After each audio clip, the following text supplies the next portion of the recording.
நேற்றும் இன்றும் என்றும் மாறாத ஆண்டவராக இயேசுவின் அற்புதமான தூய நாமத்தில் உங்களை வாழ்த்துகிறோம். இந்த நாள் தேவாதி தேவனை முழு உள்ளத்தோடு கூட, முழு இருதயத்தோடு கூட, முழு பலத்தோடு கூட அன்பு செய்து அவரை ஆராதிக்கும் நாள். அவருடைய சமூகத்தை சபைகளிலே தேடும் நாள். சபையெல்லாம் தேவனுக்குரியது. அது பரிசுத்த மணவாட்டியாய் கர்த்தராக இயேசுவினும் மகிமை உள்ள அந்த மகத்துவம் அல்ல மணவாளனுக்காக ஆயத்தப்படுவதுதான் சபை.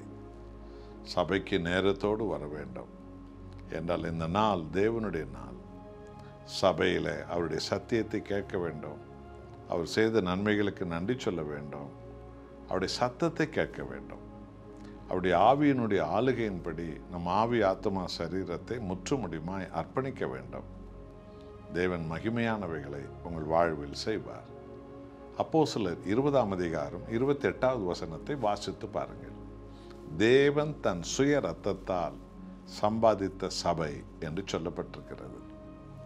சபை என்பது போதகர்களாலோ பிரசங்கிமார்களாலோ அல்லது பெரிய பிரசித்தி பெற்ற புகழ் பெற்ற தேவ ஊழியக்காரர்களாலோ சபை என்பது உருவாக்கப்படுவதில்லை.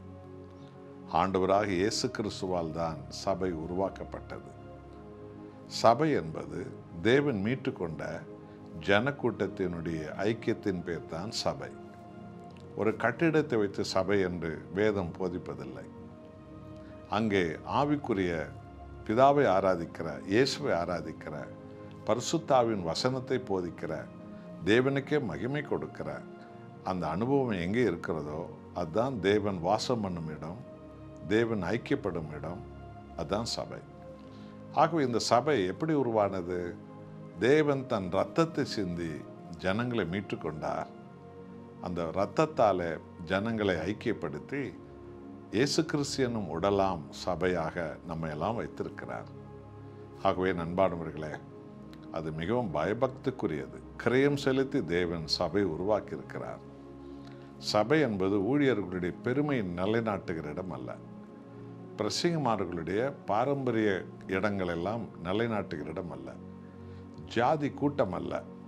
உலக பிரகாரமான ஏதோ பதவி பணம் சொத்து சுகம் என்று சுய பெருமை என்று நிலைநாட்டுகிற இடம் அல்ல சபை என்பது.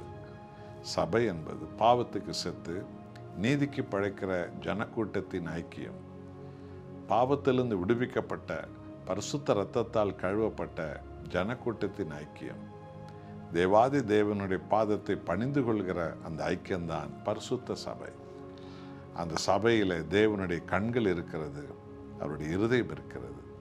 1 ராஜாக்கள் 9ஆம் அதிகாரம் 3ஆம் வசனத்தில் தேவன் இதைத்தான் சொன்னார். ஆகவே நீங்கள் சபையில் ஏனோதானோ என்றோ பறக்கு பார்க்கிற விதத்திலோ, குற்றம் கண்டுபிடிக்கிற விதத்திலோ, கலக பண்ணுகிற இடத்திலோ, சுய பெருமை நிலைநாட்டுகிற இடமாக சபையை ஒருபோதும் கருதக்கூடாது. அது மிகவும் ஆபத்தானது. சபைக்கு பயபக்தியோடு கூட வந்து தேவனை பணிந்து கொள்வதில் கவனமாக இருங்க. சபைக்கு அசட்டையான பாதி நேரத்தில் வருவது, முடிவில் வருவது, வெளியில் சுற்றி கொண்டிருப்பது, இப்படிப்பட்ட கேடான காரியங்களை சபைகளில் நீங்கள் யாரும் செய்ய உங்களுக்கு அதிகாரம் கிடையாது. அதுக்காக தேவன் உங்களை தன் இரத்தத்தை சிந்தி மீட்டுக்கொள்ளவில்லை. மாறாக பயபக்தியோடு கூட தேவனுடைய சமூகத்தை தேடி அவருடையத்தில் கெஞ்சுவது, அவருக்கு கோடி நன்றி சொல்வது, அவர் செய்த போகிற அற்புதமான காரியங்களுக்கு நன்றியோடு ஜெபங்களை ஏறெடுப்பது, அவருடைய பாதத்தை பணிவது, அவருடைய சித்தத்தை செய்து முடிப்பது, அவருக்கு சாட்சியாக இந்த பூமியில் வாழ்வது, இப்படிப்பட்ட ஒரு தொடுதல் தான் சபையிலே தேவன் இன்றைக்கும் நமக்கு கொடுக்கிறார். ஒப்பு கொடுப்போமா? நாம் உத்தமமாய் மாறுவோம். பிறர் உத்தமமான ஐக்கியத்தில் கொண்டு வருவோம். தேவன் மகிமைப்படுவார். நாம் ஜெபிப்போம்.